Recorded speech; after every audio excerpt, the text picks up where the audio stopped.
Here is a Galaxy 12-inch oscillating table fan model 2150 from 1982 with the amber blade. Now, this fan I pretty much spotted while I was riding the train back in December. Pretty much it was between two stations, and there was while it was um, crossing over a street on the L, I pretty much spotted a fan in the front lawn of an apartment building. So I headed back to that spot, and this Galaxy fan was just right there, along with another one. Now that other fan was a 2154 in the gray, which I parted out for the other Lasko 2154 with a dark gray blade. Now these fans pretty much are the high standard for what a table fan should be. These are very popular amongst fan enthusiasts, and it's without a doubt because of the build quality and the materials used for this. Um, Now, when this first came in, it was very dirty. All the, as far as I can remember, the guards were very bent up, needed a lot of adjusting.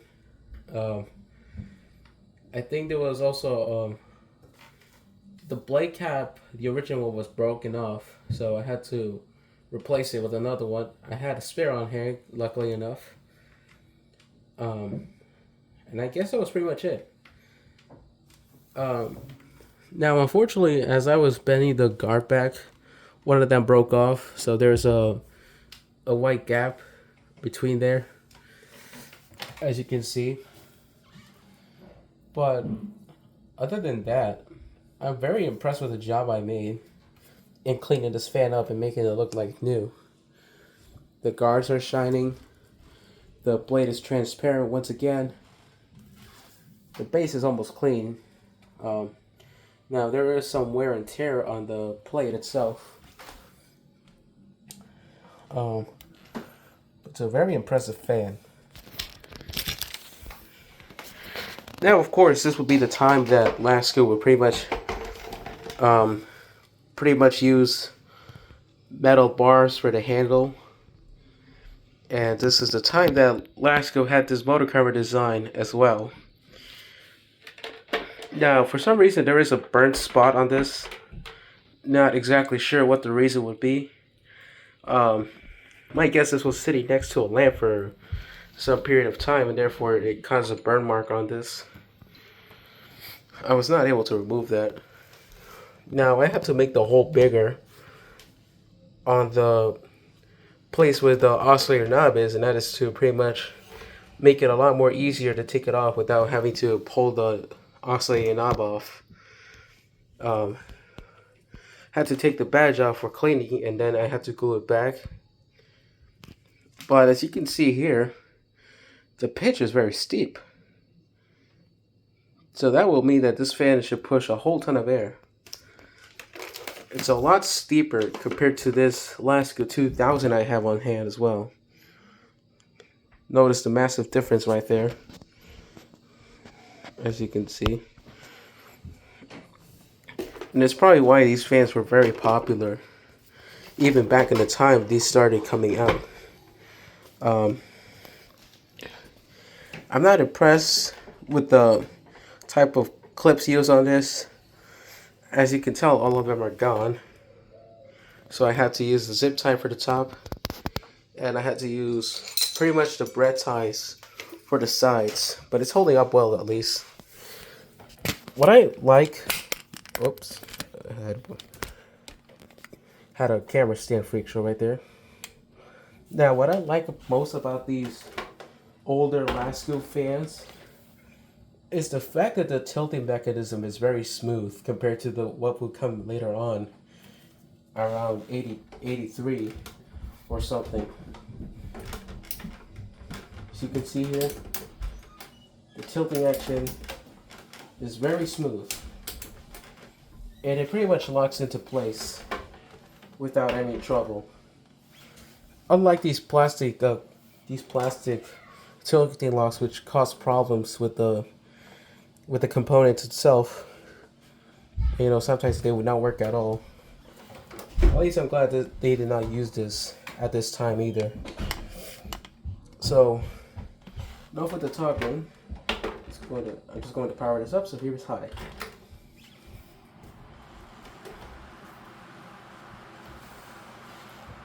Right away, I'm feeling a whole ton of air being pushed.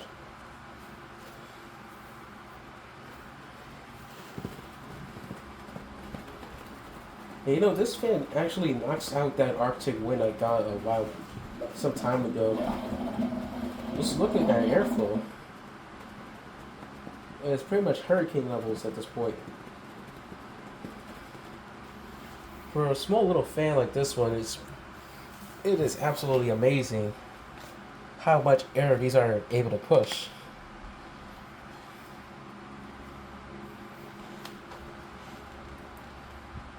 It's a shame no Chinese brand is able to compete with this thing.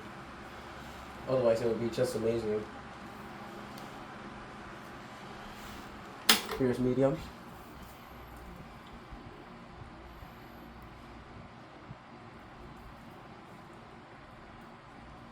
And you know, I'm very impressed at the fact that the motor is still living, despite being covered in dust when I first opened it up.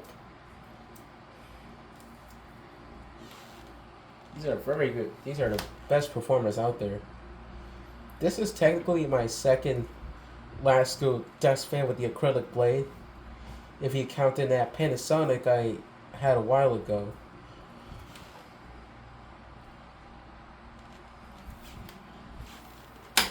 Here is low.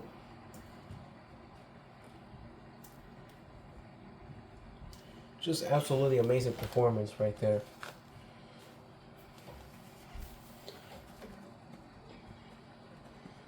And as you can see, there is massive difference in airflow right there.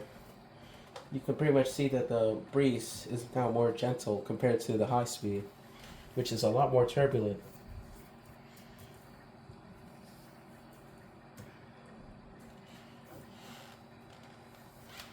So now here is the oscillations.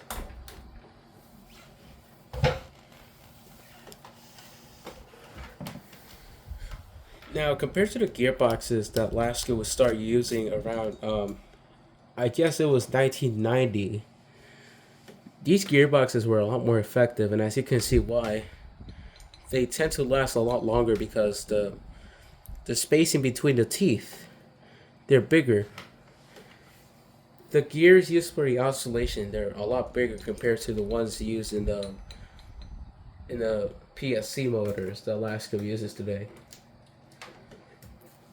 Because that way it avoids a lot of problems, such as the fan making a whole load of rattling noises when it gets stuck into one position because the tiny plastic gears are stripped out, or the fan not being able to move at all.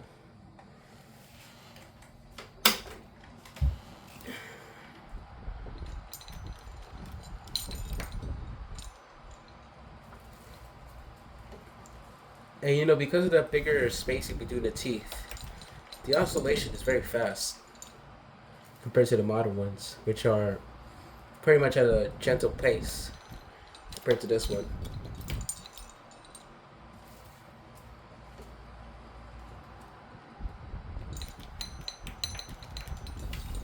Back too high.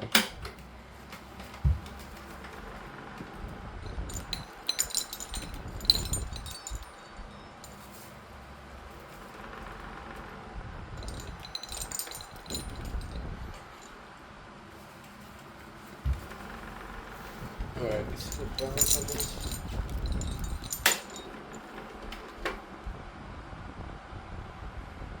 It's not off balance, but I think it's just vibrating because of the neck assembly or something.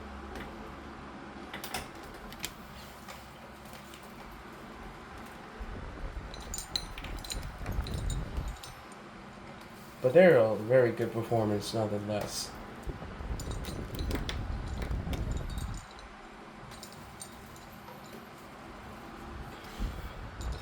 Alright, let's disengage this and turn it off.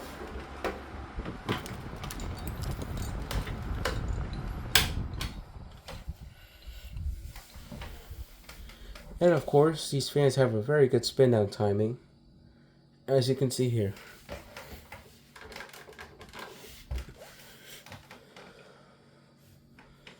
Absolutely very best performance. So there you have it. That's the Galaxy 12-inch oscillating table fan, model 2150 with the amber blade from 1982.